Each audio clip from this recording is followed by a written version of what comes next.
नाज़रीन, अल्लाह रब्बुल इज़्ज़त ने औरत की तख्लीक मट्टी से क्यों नहीं की? औरत को मर्द की पसली से क्यों पैदा किया गया? क्या मर्द की एक पसली औरत से कम होती है? साइंस इस बारे में क्या कहती है और अल्लाह रब्बुल इज़्ज़त ने क्या इरशाद फरमाया?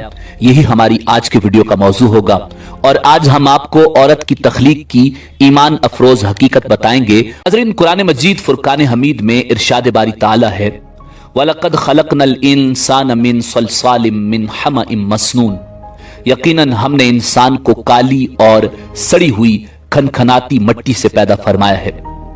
रिवायात में आता है कि जब खुदावंद कुद्दूस ने हजरत आदम अला नबीना अलैहिस्सलाम को पैदा करने का इरादा फरमाया तो इज़राइल अलैहिस्सलाम को हुक्म दिया कि जमीन से एक मुट्ठी मट्टी लाएं।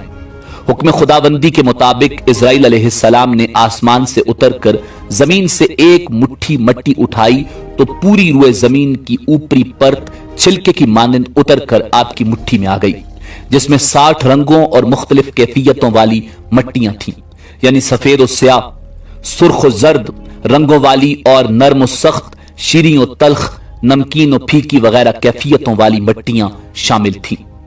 कुछ अरसे बाद अल्लाह रब्बुल इज़्ज़त ने हजरत आदम अलैहिस्सलाम की बाएं पसली से एक औरत पैदा की जिसका नाम हव्वा सलामुल्लाह अलैहा रखा। हजरत हव्वा सलामुल्लाह अलैहा दुनिया में तशरीफ लाने वाली पहली औरत थी। हजरत अबू हुरैरा रज़ी अल्लाह ताला अन्हु नबी अकरम सल्लल्लाहु अलैहि वसल्लम का ये फरमान नकल फरमाते हैं कि जो शख्स अल्लाह रब्बुल इज़्ज़त और आखिरत के दिन पर ईमान रखता हो वो अपने पड़ोसी को अजियत न पहुंचाए और खवातीन के बारे में भलाई की वसीयत कबूल करो। इन्हें पसली से पैदा किया गया और पसली में सबसे टेढ़ा हिस्सा सबसे ऊपर वाला हिस्सा होता है। अगर तुम इसे सीधा करने की कोशिश करोगे तो तुम इसे तोड़ दोगे और अगर इसके हाल पर रहने दोगे तो वो टेढ़ी रहेगी। लिहाजा खवातीन के बारे में भलाई की वसीयत कबूल करो।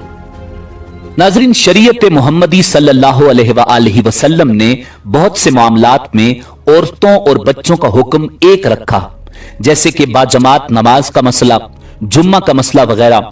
तो शायद इसमें भी इस बात की तरफ इशारा है कि औरतों के साथ बच्चों की तरह नरमी का रवैया इख्तियार करना चाहिए। नाज़रीन, इसी तरह कुरान मजीद फुरकान हमीद में अल्लाह रब्बुल इज़्ज़त ने इरशाद फरमाया, अर्रिजालु कव्वामूना अलन निसा, यानी मर्द औरतों पर निगहबान हैं। औरत की जरूरियात, उसकी हिफाजत और दीगर कई उमूर में मर्द को औरत पर तसल्लुत हासिल है और यह खुद अल्लाह रब्बुल इज़्ज़त ने फरमाया। गोया कि औरत रियाया और मर्द बादशाह है, इसलिए औरत पर मर्द की इताअत अल्लाह रब्बुल इज़्ज़त ने लाजिम करार दी है।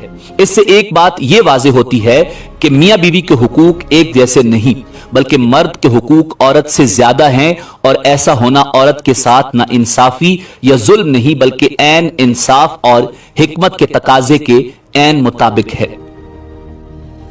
नाज़रीन, उलमा ने इस नुक्ते पर बहस की है कि हर इंसान मट्टी से बनता है या इंसान अव्वल हजरत आदम अलैहिस्सलाम मट्टी से बने हैं। राजे बात यह है कि पहले इंसान मट्टी से बने हैं और बाकी इंसानों के बारे में मट्टी से बना हुआ इसलिए कहा जाता है कि मट्टी से ही ग़िज़ाएं खाकर नुत्फा बनता है जो इंसान की तख्लीक का बाइस है। इस हवाले से सूरह ताहा